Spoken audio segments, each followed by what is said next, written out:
नमस्कार दोस्तों, मैं आकाश सिंह गोल चक्र के यूट्यूब चैनल पे आप लोगों का स्वागत करता हूं। लोअर पीसीएस के लिए हम लोगों का जो है उत्तर प्रदेश स्पेशल का एक पूरा सीरीज चल रहा है। चूंकि लोअर पीसीएस में 20 प्रश्न आएंगे इस सेक्टर से, और चूंकि ये सेक्टर बहुत ही इंपॉर्टेंट हो जाता है, तो इस सेक्टर को अगर अच्छे से आप कर ले जाते हैं तो आपकी सफलता जो है एकदम श्योर सुनिश्चित हो जाएगी। क्योंकि 100 प्रश्न में 20 प्रश्न उत्तर प्रदेश स्पेशल के हैं। तो इसको हम लोग जो सीरीज चल रही है ये बहुत ही शोध के साथ मैटर तैयार किए गए हैं, और जो फैक्ट आपको सीधे एग्जाम में आ सकते हैं उसी पर हम लोग आगे काम कर रहे हैं या आगे बढ़ रहे हैं। आज का हमारा जो टॉपिक है ये भारत वन स्थिति रिपोर्ट जो आती है उसमें हम लोग आज, चूंकि यूपी का ये सीरीज है तो उत्तर प्रदेश की वन स्थिति रिपोर्ट देखेंगे और उससे क्या प्रश्न जो है बनते हैं उसको हम लोग आज देख लेंगे। ठीक, तो आज हम लोग देखेंगे हरित उत्तर प्रदेश ISFR 2023 यानी कि भारत वन रिपोर्ट। अब यहां पे हम लोग पहला देखते हैं कि उत्तराखंड में स्थित जो भारतीय वन सर्वेक्षण संगठन है, ठीक है, ये हर 2 साल पे भारत वन स्थिति रिपोर्ट जारी करती है। तो कौन सा संगठन करता है? तो भारतीय वन सर्वेक्षण। ठीक है, 1987 से हर 2 साल पे ये भारत वन स्थिति रिपोर्ट जारी करता है। तो ये संगठन का याद रखिएगा नाम, भारतीय वन संरक्षण। कहां पर अवस्थित है? देहरादून में। ये जो संगठन है ये किसके अधीन काम करती है? तो पर्यावरण मंत्रालय। तो हमारा जो भारत सरकार का पर्यावरण वन एवं जलवायु परिवर्तन मंत्रालय है इसके अधीन भारतीय वन सर्वेक्षण काम करता है।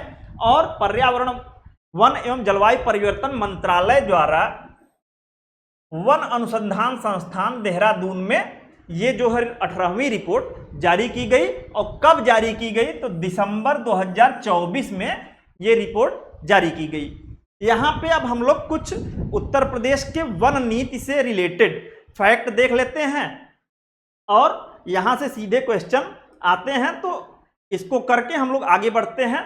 तो आपसे अगर पूछ दे कि उत्तर प्रदेश की प्रथम वन नीति कब लागू की गई, तो उत्तर प्रदेश की जो पहली वन नीति थी वो 1952 में लागू की गई।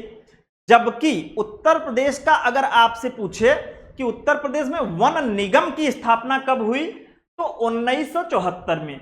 ये जितने भी बिंदु हैं ये पूछे जा चुके हैं। ठीक है, उत्तर प्रदेश की पहली वन नीति 1952 में आई। उत्तर प्रदेश वन निगम की स्थापना कब हुई? तो 1974 में हुई।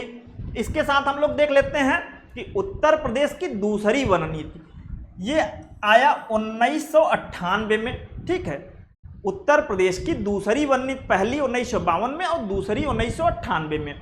ये जो सेकंड वन नीति उत्तर प्रदेश का आया था, ये चूंकि भारत में वन नीति 1988 लागू की गई थी, तो उसी वन नीति को लागू कराने के लिए उत्तर प्रदेश सरकार द्वारा दूसरी वन नीति लाई गई थी। ठीक है, अगर आपसे पूछे कि वर्तमान में उत्तर प्रदेश में कौन सी वन नीति लागू है, तो 2017 में राज्य वन नीति जो लागू की गई है वो वर्तमान में लागू है।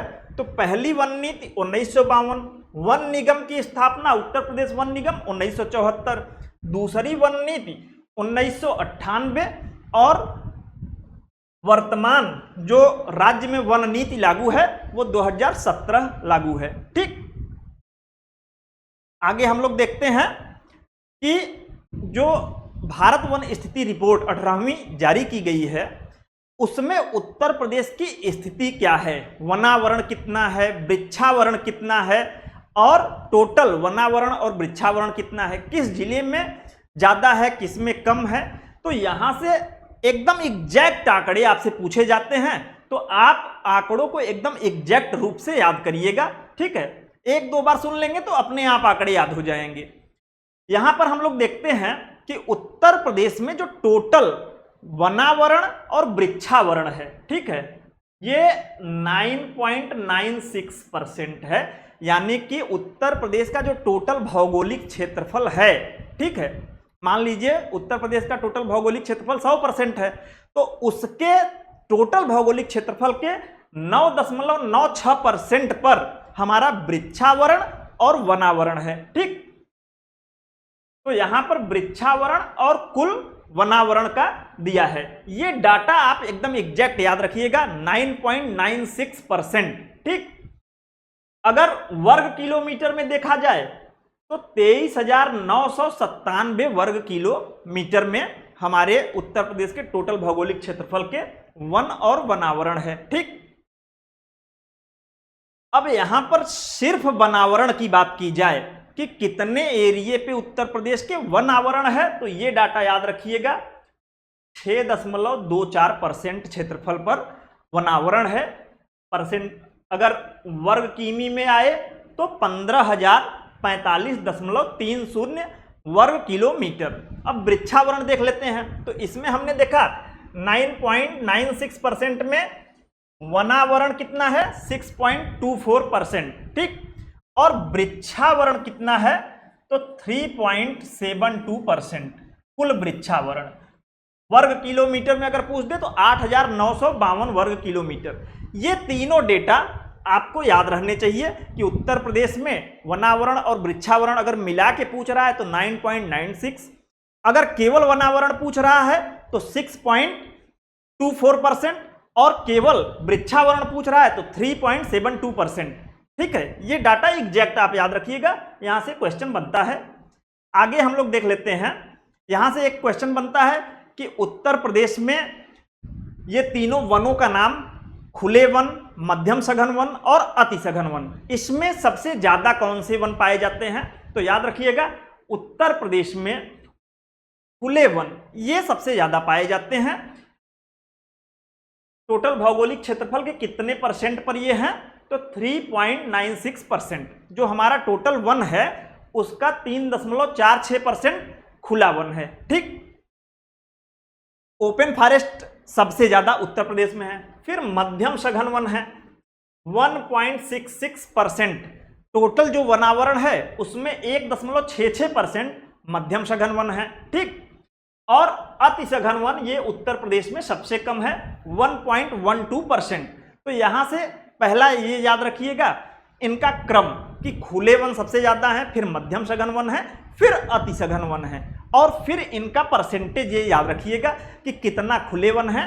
तो टोटल जो वनावरण और वृक्षावरण हमारे यहाँ है उसमें 3.46% है, 1.66% मध्यम सघन वन है और अति सघन वन 1.12%। ठीक, अगला हम लोग देखते हैं कि अगर आपसे पूछ दे कि खुले वन उत्तर प्रदेश के किस जिले में सबसे ज्यादा पाए जाते हैं, या मध्यम सघन वन उत्तर प्रदेश के किस जिले में सर्वाधिक है, तो आप याद रखिएगा ये दोनों ही सोनभद्र जिले में सबसे ज्यादा पाए जाते हैं।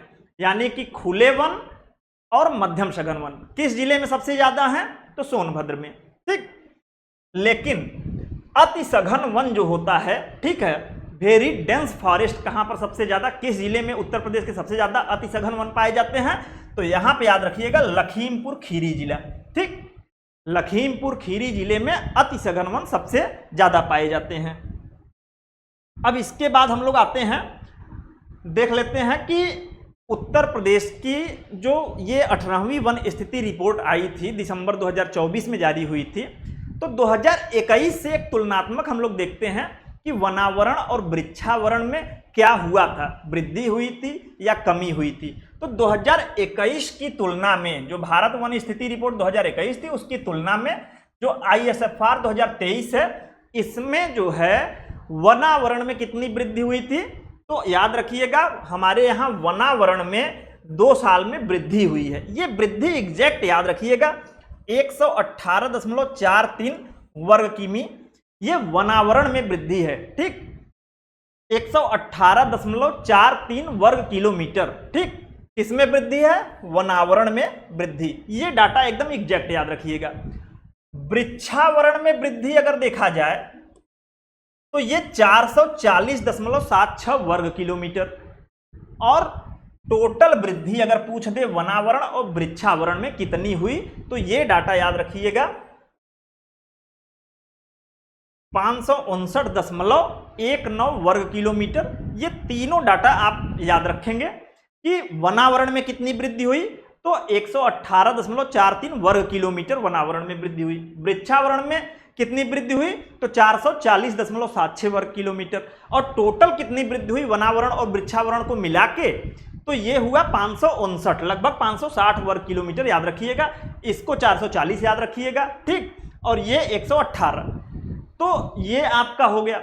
अब वनावरण में अगर पूछ दे कि उत्तर प्रदेश के किस जिले में सबसे ज्यादा वृद्धि हुई, तो इंपॉर्टेंट डाटा है कि हमारे यहाँ वनावरण में सबसे ज्यादा वृद्धि झांसी जिले में हुई थी 34.79 वर्ग किलोमीटर, और दूसरे नंबर पे वनावरण में वृद्धि अमरोहा जिले में। तो ये डाटा याद रखिएगा, क्योंकि जो ISFR 2023 की रिपोर्ट आई है, 18वीं भारत वन स्थिति रिपोर्ट, उसमें दिया हुआ था कि सर्वाधिक वनावरण में वृद्धि झांसी में हुई और दूसरे नंबर पे अमरोहा में हुई, ठीक।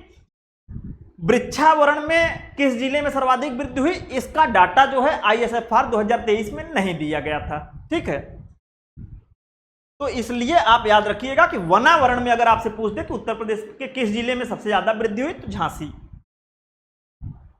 उत्तर प्रदेश के किस क्षेत्र में पूछ दे कि सबसे ज्यादा वन किस क्षेत्र में पाए जाते हैं, तो ये मैंने आपको पहले ही क्लास में बताया था कि उत्तर प्रदेश में चूंकि सबसे ज्यादा वर्षा भाबर और तराई क्षेत्र में होती है, लगभग 200 सेंटीमीटर तक वर्षा इस क्षेत्र में होती है, तो इस क्षेत्र में जो है घने जंगल और हाथी घास के मैदान पाए जाते हैं। तो सबसे ज्यादा वन आपसे पूछे तो भाबर और तराई क्षेत्र में, ठीक। अब ये बहुत ही इंपॉर्टेंट है, यहां से सीधे आप याद रखिएगा क्रम और जिले का नाम, ठीक, कि जिला कौन कौन से हैं, क्षेत्रफल में कहां पे वनावरण सबसे ज्यादा है, परसेंटेज में वनावरण सबसे ज्यादा कहां है, क्षेत्रफल में सबसे कम कहां है, परसेंटेज में सबसे कम कहां है, यहां से सीधे क्वेश्चन मिलते हैं, ठीक। तो सर्वाधिक हम लोग पहले वनावरण वाले जिले देखेंगे, ठीक। सबसे ज्यादा अगर क्षेत्रफल में आपसे पूछ दे कि उत्तर प्रदेश में सबसे ज्यादा जो है वनावरण किस जिले में है, तो सोनभद्र। ये क्षेत्रफल की बात हो रही है, एरिया में सबसे ज्यादा वनावरण, क्षेत्रफल में सबसे ज्यादा वनावरण कहाँ है, सोनभद्र में है। दूसरे नंबर पे लखीमपुर खीरी, ठीक, और तीसरे नंबर पे मिर्जापुर। ये क्रम भी आप याद रखिएगा, सोनभद्र, लखीमपुर खीरी, मिर्जापुर, ठीक। अगर आपसे परसेंटेज में पूछ दे कि सबसे ज्यादा, ठीक, यहां क्षेत्रफल में हमने देखा कि सबसे ज्यादा वनावरण है, और परसेंटेज में अगर पूछ दे तो यहां भी सोनभद्र ही नंबर 1 पे है, ठीक है। सोनभद्र में क्षेत्रफल में भी सबसे ज्यादा वन है और परसेंटेज में भी सबसे ज्यादा वन है, लेकिन यहां के चेंज को आप याद रखिएगा कि यहां पर अगर क्षेत्रफल की बात होगी तो दूसरे नंबर पर लखीमपुर खीरी आ जाता है, लेकिन यहां पर दूसरे नंबर पे परसेंटेज में सबसे ज्यादा वनावरण कहां है, तो परसेंटेज में चंदौली दूसरे नंबर पे आ जाता है। यहां पर मिर्जापुर है तीसरे नंबर पे, यहां पर श्रावस्ती। तो इसीलिए ये इंपॉर्टेंट डाटा हो जाता है, यहां से पूछता है, ठीक। तो याद रखिएगा क्षेत्रफल में वनावरण सबसे ज्यादा सोनभद्र, लखीमपुर खीरी, मिर्जापुर, लेकिन परसेंटेज में पूछ दे तो सोनभद्र, चंदौली, श्रावस्ती, ठीक। अब हम लोग सबसे कम वनावरण वाले जिले देखेंगे, इसमें भी हम लोग क्षेत्रफल में याद रखेंगे और परसेंटेज में याद रखेंगे। तो क्षेत्रफल में अगर पूछ दे कि सबसे कम जो है वनावरण कहाँ पे है, तो भदोही, दूसरे नंबर पे मऊ और तीसरे नंबर पे संभल, ये याद रखिएगा, भदोही, मऊ, संभल, ये क्षेत्रफल में है। परसेंटेज में अगर आपसे पूछ दे तो पहले नंबर पे संभल, दूसरे पे भदोही, तीसरे पे मैनपुरी, ठीक है। ये सबसे कम यहाँ पे है। क्षेत्रफल में पूछ दे कि वनावरण सबसे ज्यादा कहाँ है, तो सोनभद्र, और सबसे कम पूछे तो भदोही नंबर 1 पे आ जाता है। क्षेत्रफल में सबसे कम भदोही में है, दूसरे नंबर पे मऊ में है, तीसरे नंबर पे संभल। ये डाटा याद रखिएगा कि परसेंटेज में अभी तक जो है क्षेत्रफल और परसेंटेज, जो 2021 की भारत वन स्थिति रिपोर्ट आई थी उसमें भदोही ही दोनों में सबसे पीछे था, क्षेत्रफल में भी परसेंटेज में भी। लेकिन अभी जो नया रिपोर्ट इस बार का आया है 18वां रिपोर्ट, इसमें संभल नंबर 1 पे हो गया है, परसेंटेज में सबसे कम यहाँ पे वनावरण है। दूसरे नंबर पे भदोही है, तीसरे पे मैनपुरी। चूंकि यहाँ चेंज हुआ है तो यहाँ से पूछने की संभावना ज्यादा है। अब हम लोग जो है वन स्थिति रिपोर्ट को देख लिए हैं। अब हम लोग कुछ प्रश्न जो अभी तक उत्तर प्रदेश स्पेशल के पूछे जा चुके हैं, जो कि वन और वन उत्पादों से रिलेटेड हैं, उसको देख लेते हैं। ठीक है, तो यहां पे पूछा गया था कि विरोजा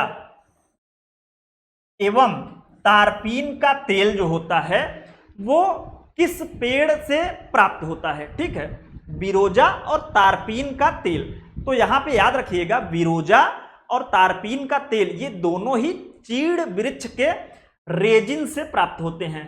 चीड़ वृक्ष के राल या रेजिन से प्राप्त किया जाता है। ये राल या रेजिन क्या होता है, तो ये उसके तने को आप अगर हल्का सा कट लगाएंगे तो वहां से गाढ़ा चिपचिपा पदार्थ निकलता है। ठीक है, वही जो गाढ़ा चिपचिपा पदार्थ होता है उसे राल या रेजिन कहते हैं। इस गाढ़े चिपचिपे पदार्थ से तारपीन का तेल बनाया जाता है। तारपीन का तेल उड़नशील तेल होता है, इसलिए इसका उपयोग पेंट वगैरह करते समय उसमें मिलाने में किया जाता है। ठीक है, तारपीन का तेल ये याद रखिएगा उड़नशील पदार्थ होता है। और विरोजा जो होता है ये ठोस पदार्थ होता है। तारपीन का तेल बनाने के बाद जो ठोस पदार्थ बचता है उससे विरोजा बनाया जाता है। तो याद रखिएगा, ये पूछा जा चुका है कि विरोजा और तारपीन का तेल किस वृक्ष से प्राप्त किया जाता है, तो चीड़ के वृक्ष से। ठीक है, कत्था, कत्था जो पान में लगाया जाता है वो पूछा था कि किस वृक्ष से प्राप्त होता है, तो कत्था जो है ये खैर के वृक्ष से बनाया जाता है, खैर के वृक्ष से प्राप्त किया जाता है।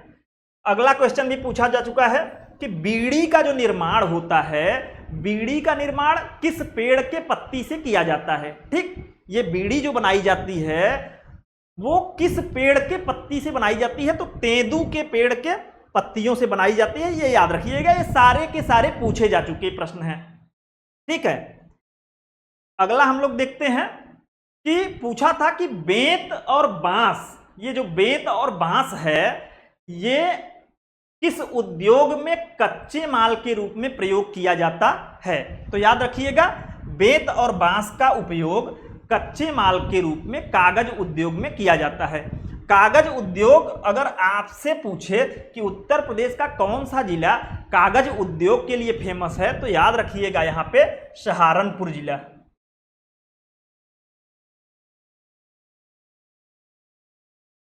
ठीक है, अगर आपसे पूछे कि उत्तर प्रदेश का कौन सा जिला है जो कि कागज उद्योग के लिए फेमस है, तो सहारनपुर जिला कागज उद्योग के लिए फेमस है। तो ये चारों यहां से प्रश्न पूछे जा चुके थे, मैंने जो आपको कराए। अब हम लोग कुछ अन्य चीजें देख लेते हैं जो कि अभी तक क्वेश्चन बन चुके हैं या बनने की संभावना है। ठीक, यहां पे कभी कभी योजनाओं को मिलाने के लिए दे देता है, और यूपी की जो योजनाएं हैं उसमें पुरानी योजनाएं भी पूछ देता है, नई योजनाएं भी पूछ देता है। तो यहां मिलान करने के दृष्टिकोण से बहुत इंपॉर्टेंट हो जाता है। तो हम लोग देख लेते हैं सामाजिक वानिकी योजना। सामाजिक वानिकी योजना उत्तर प्रदेश में पूछता है कि कब प्रारंभ की गई, तो उत्तर प्रदेश में ये 1979, ठीक है, 1979 में शुरू की गई सामाजिक वानिकी योजना। ठीक, उत्तर प्रदेश का पूछता है कि पहला ग्राम वन किसे घोषित किया गया था। ठीक, उत्तर प्रदेश का पहला ग्राम वन वेलहत्थी गांव सोनभद्र को घोषित किया गया था। याद रखिएगा ये भी फैक्ट। वन महोत्सव उत्तर प्रदेश में कब शुरू किया गया था, डायरेक्ट पूछता है कि वन महोत्सव की शुरुआत जो है उत्तर प्रदेश में कब की गई, तो 1952 से उत्तर प्रदेश में वन महोत्सव की शुरुआत की गई थी। आज भी उत्तर प्रदेश में हर साल जुलाई महीने का जो पहला सप्ताह होता है, यानी 1 से लेकर 7 जुलाई के बीच में वन महोत्सव मनाया जाता है। तो ये भी डाटा याद रखिएगा, प्रतिवर्ष जुलाई के प्रथम सप्ताह 1 से 7 जुलाई के बीच में वन महोत्सव उत्तर प्रदेश में मनाया जाता है। और जो वन महोत्सव का आरंभ है उत्तर प्रदेश में वो 1952 में हुआ था। यह भी क्वेश्चन पूछा जा चुका है कि निम्नलिखित में से किस पौधे को पारिस्थितिकी आतंकवादी कहा जाता है। तो याद रखिएगा, यूकेलिप्टस को पारिस्थितिकी आतंकवादी कहा जाता है, क्योंकि जो यूकेलिप्टस का पौधा होता है वो उसकी जड़ें काफी गहराई तक जाती हैं और वो जल का अवशोषण करके अपने आसपास के भूमि को बंजर भूमि में बदल देता है। इसीलिए यूकेलिप्टस के वृक्ष को आतंकवादी पारिस्थितिकी आतंकवादी पौधा कहा जाता है। ठीक, पूछा जा चुका है ये। अगला हम लोग देखते हैं, ऑपरेशन ग्रीन योजना पूछता है कि उत्तर प्रदेश में कब शुरू की गई थी। ठीक, तो यहां पे याद रखिएगा, ऑपरेशन ग्रीन योजना उत्तर प्रदेश में 1 जुलाई 2001 को शुरू की गई थी। ये भी पूछा जा चुका है। ऑपरेशन ग्रीन योजना उत्तर प्रदेश में 1 जुलाई 2001 को शुरू की गई थी। ठीक, अगला, क्लीन यूपी ग्रीन यूपी अभियान का प्रारंभ कब किया गया उत्तर प्रदेश में? तो याद रखिएगा, उत्तर प्रदेश सरकार द्वारा 7 नवंबर 2015 को, ठीक, 2015 में क्लीन यूपी ग्रीन यूपी अभियान शुरू किया गया था। तो इन योजनाओं का जो डेट है बहुत इंपॉर्टेंट ये है और कई बार पूछे जा चुके हैं, तो इसलिए याद रखिएगा। सामाजिक वानिकी योजना 1979, प्रदेश का पहला ग्राम वन वेलहत्थी, वन महोत्सव का आरंभ यूपी में 1952 और हर साल जुलाई के पहले सप्ताह में मनाया जाता है। पारिस्थितिकी आतंकवादी पौधा यूकेलिप्टस। ऑपरेशन ग्रीन 2001 जरूर याद रखिएगा, ऑपरेशन ग्रीन योजना 2001। क्लीन यूपी ग्रीन यूपी 2015 याद रखिएगा। ठीक है, तो आज हम लोगों का उत्तर प्रदेश का जो वन स्थिति रिपोर्ट आया था उसको हमने डिस्कस किया, और जो क्वेश्चन वन और वन उत्पाद से और योजनाओं से आए हुए थे उसको डिस्कस किया है। अब हम लोग अगले क्लास में वन्य जीव विहार वगैरह और टाइगर रिजर्व के बारे में देखेंगे, और जितने भी पक्षी विहार है उसको देखेंगे। तो अगले क्लास में हम लोगों का वन से ही रिलेटेड जो भी पार्ट है उसको किया जाएगा। तो आज के लिए इतना ही। ये वीडियो आप लोग 1 से 2 बार अगर देख लेते हैं तो सारी चीज़ें याद हो जाएंगी, क्योंकि सारी इंपॉर्टेंट चीज़ें ही इसमें दी गई हैं। तो आपको सिर्फ देखना है और 1 से 2 बार देख के उसको याद कर लेना है। ठीक है, तो आज के लिए धन्यवाद।